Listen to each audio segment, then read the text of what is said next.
안녕하세요. 축진막입니다. 요즘 맨유에서 다른 의미로 핫한 선수가 있는데요. 바로 비싼 돈을 주고 영입한 라스무스 호일룬입니다.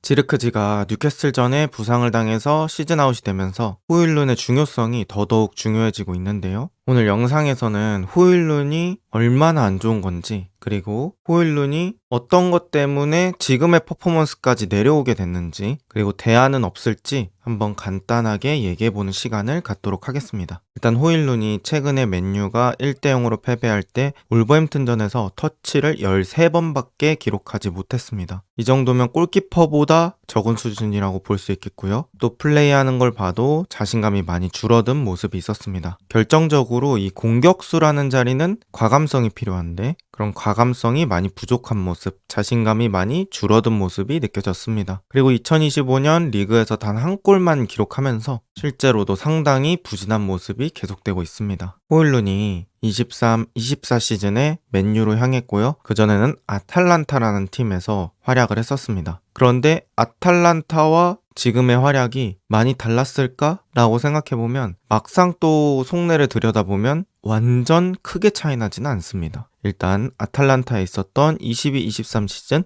리그 9골이고요. 테나흐 시절 리그 10골, 그리고 이번 시즌은 리그 3골입니다. 아무래도 단순 골수를 비교하는 것보다는 90분당 얼마를 넣는지가 중요하겠죠. 22-23 시즌에는 0.44골, 그리고 테나흐 시즌에는 0.41골, 이번 시즌에는 0.16골을 기록하고 있습니다. 물론 아탈란타 수치가 제일 좋긴 했지만 또 맨유 첫 시즌에는 시즌 16골을 득점하면서 완전히 퍼포먼스가 떨어졌다라고 얘기하기는 어렵습니다. 이런 상황 속에서 저는 이 주제에 대해서 생각해 볼 때 호일룬이라는 선수에 조금 더 집중을 해봤습니다. 호일룬이 어떤 스타일의 선수일까? 일단 호일룬이 191이라는 아주 건장한 피지컬을 보유하고 있습니다. 그런데 축구를 보신 분들은 아시다시피 키가 크다고 모두 타겟터는 아닙니다. 키가 크고 피지컬이 좋다고 해서 헤더 따주고 등지기 잘하고 스피드는 느리지만 슛은 좋고 꼭 이런 유형의 선수는 아니라는 거죠. 제가 생각했을 때 호일룬은 타겟터보다는 역습 대 카운터 어택에 특화되어 있는 공격수라고 생각합니다. 그리고 지금의 호일룬 스타일이 계속 유지가 된다면 사실 191이라는 키는 그렇게 중요한 부분은 아니겠죠. 오히려 스피드가 더 빠르면 좋겠고 슈팅이 더 간결하면 좋겠고 슈팅 테크닉이 올라간다면 더 좋을 겁니다. 어쨌든 호일룬은 타겟터 스타일의 선수가 아니지만 지금 맨유는 스트라이커에게 타겟터적 요소를 많이 요구하고 있습니다. 그런 대표적인 상황이 지금 장면이라고 볼 수 있겠고요. 맨유가 의도했든 의도하지 않든 뒤쪽에서 공을 돌릴 때 상대방 선수들이 맨유를 압박하도록 유도를 하는 상황이 펼쳐지고요. 왼쪽에 있는 그림처럼 상대 선수들이 한 명씩 붙으면서 압박을 들어갈 때 호일룬 같은 선수가 가운데 있다가 빠져주거나 아니면 조금 내려와 주면서 공을 받아주는 상황들이 있습니다. 하지만 여러분도 아시다시피 압박이 들어가는 상황에서는 수비수들이나 미드필더들이 정확한 패스를 줄 수는 없습니다. 그러면 일단 호일룬에게 공을 주면서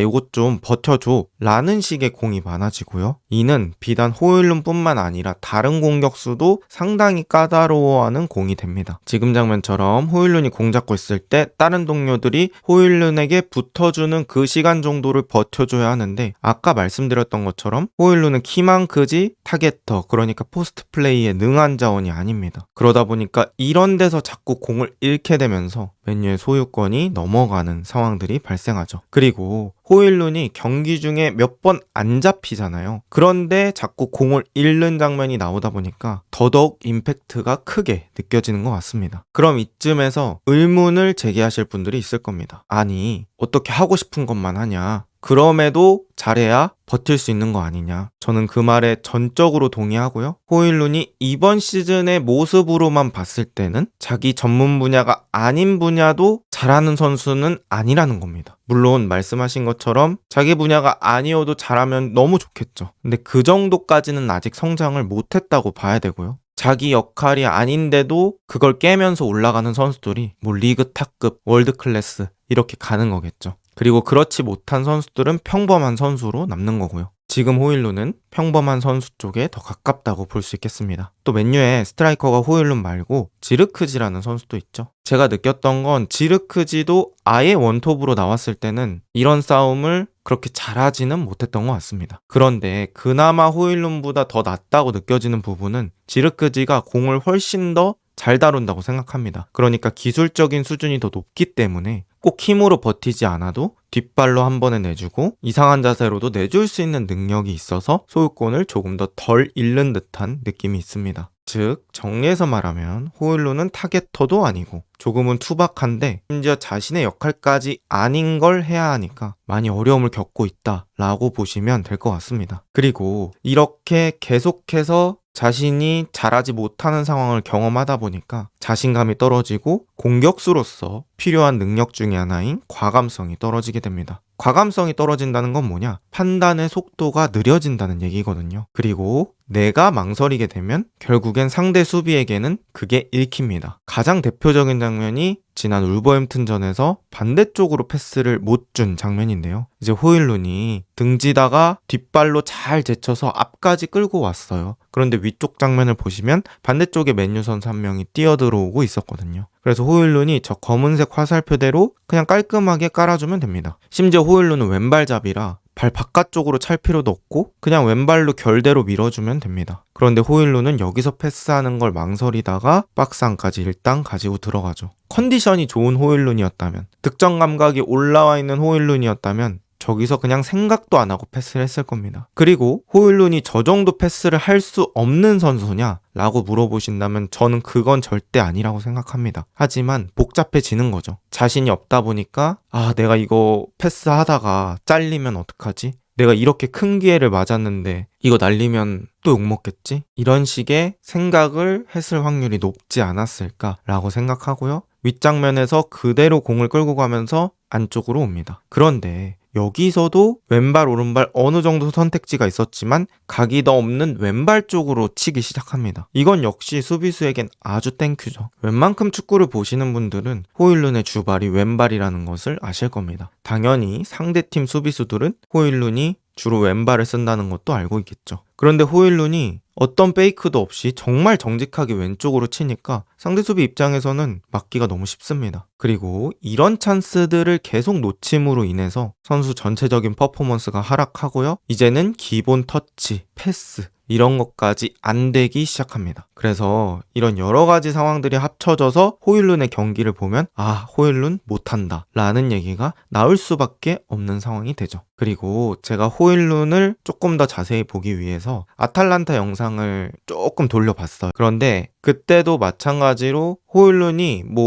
베르바토프나 베르캄프 같이 터치가 부드럽고 발기술이 최상위권이고 이런 유형의 선수는 역시나 아니었더라고요. 전방에서 에너지 레벨, 열심히 뛰는 거, 또 막 몸 날리는 거, 머리 어떻게든 집어넣는 거, 어떻게 보면 의지와 관련된 부분들이 좀 눈에 띄었고요. 또 역습 시퀀스에서 마무리하는 장면들이 많았습니다. 그런데 이렇게 속도가 안 나오는 상황에서는 기본기를 써야 하는 상황이 올 텐데 그때 최상위권이 아니다 보니까 어떻게 보면 단순하고 투박해 보인다고 볼 수 있겠습니다. 그럼 이제 이렇게 말씀하실 분들도 있을 거예요. 아니 그래도 1,000억이잖아. 그럼 그 이상은 해줘야지. 사실 일단 한 가지 밝혀둘 건 저는 호일룬맘이 아닙니다. 그럼에도 약간의 변호를 하자면 이 1,000억이란 몸값은 호일룬이 정한 게 아닙니다. 아탈란타와 맨유 두 명이 원하는 거에 따라서 정해진 가격이 1,000억 이상 되는 가격이고요. 물론 맨유 입장에서는 호일룬에게 그 정도 기대할 수는 있습니다. 그리고 호일룬이 기대치에 못 미치는 것도 맞습니다. 하지만 호일룬 자체의 잘못이라기보단 저는 호일룬을 영입한 결정 자체가 더 잘못이 크다고 느껴집니다. 물론 어린 선수를 어릴 때 데려와서 쭉 잘 써먹으면 당연히 이득입니다. 또 엄청나게 잘했던 선수가 막상 다른 팀 가더니 못하는 경우도 수두룩합니다. 그래서 이 영입 역시 결과론적인 측면이 없지 않아 있지만 호일룬 영입 결정은 실패라고 봐야 될 것 같고요. 제가 그렇게 생각하는 이유는 호일룬이 사실 맨유 오기 전에 워낙 나이가 어리기도 했고 잘했던 게 거의 딱 한 시즌이었어요. 그것도 리그를 폭격하고 이런 건 아니었고 나이에 비해서 잘한다. 정도였거든요. 그런데 결과론적으로 보면 너무 오버페이를 한 게 되었고요. 테나흐가 이 4-2-3-1의 원톱 자리를 생각했던 것 같은데 결국에는 실패하게 되었습니다. 그리고 저는 팀 문제 역시 간과할 수는 없다고 생각을 합니다. 맨유가 지금 리그에서 총 득점이 38득점이에요. 리그 15위고요. 맨유 기대 득점이 43.9, 리그 12위. 물론 기대 득점보다는 득점을 덜한 건 맞습니다. 그런데 대부분은 기대 득점보다는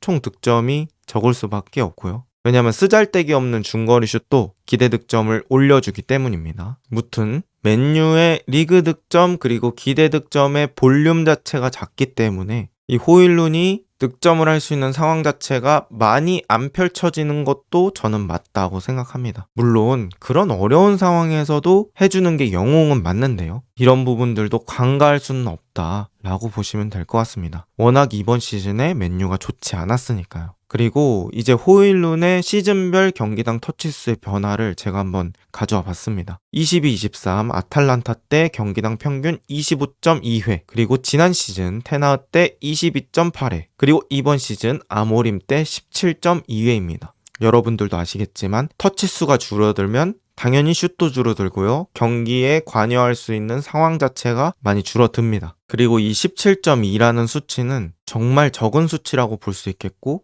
골킥에서 헤더 싸움, 경합하다가 공 닿은 거, 이런 것까지 다 따졌을 때는 공격 쪽에서 영향을 가져가는 터치를 가져가는 게 쉽지 않습니다. 결국 경기당 평균 17번 정도의 터치 속에 호일룬은 보여줘야 하는 게 많은 상황이 됐고요. 또 이번 시즌 리그에서 XG 값, 그러니까 기대 득점 값을 한번 봤는데 호일룬 정도의 상황이면 한 3.3골은 넣어줬어야 된다 라고 이해하시면 될 것 같고요. 실제 호일룬이 득점한 건 3골입니다. XG 값이랑 크게 벗어나진 않아요. 여기서 제 입장을 명확히 해야 될 것 같습니다. 첫 번째, 호일룬이 못하고 있는 거 맞습니다. 두 번째, 하지만 저는 아모림 체제 아래서의 스트라이커 난이도 상당히 높다고 생각합니다. 세 번째, 호일룬이 아모림 스트라이커에 잘 안 맞는 것 같습니다. 네 번째, 그럼에도 이정료가 1,000억 이상이면 보여줘야 하는 건 맞으나 호일룬은 현재까지로만 봤을 때는 그 정도 감은 아닌 것으로 보입니다. 다섯 번째, 결국엔 저는 호일룬 자체보다는 호일룬을 영입했던 결정이 더 아쉽다고 볼 수 있을 것 같습니다. 그리고 아모림 역시 인터뷰에서 득점은 팀 문제입니다 라고 얘기를 했고요.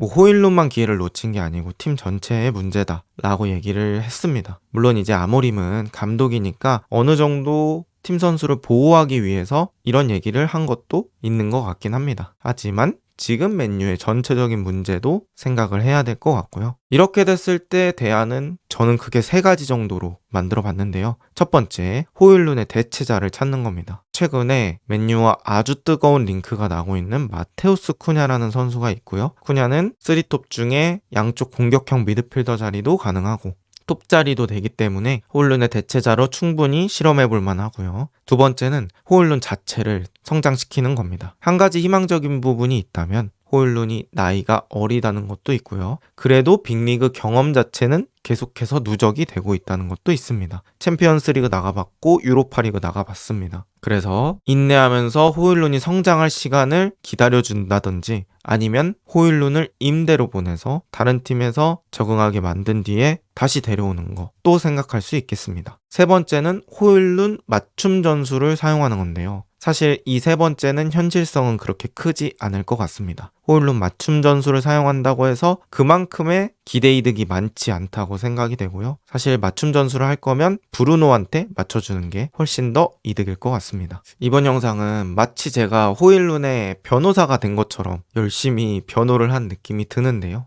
저의 생각과 여러분의 생각은 충분히 다를 수 있다고 생각이 됩니다. 그래서 의견 있으시면 댓글에 남겨주시면 같이 얘기해보는데 너무 좋을 것 같아요. 일단 오늘 영상도 봐주셔서 감사하고요. 좋은 하루 보내세요.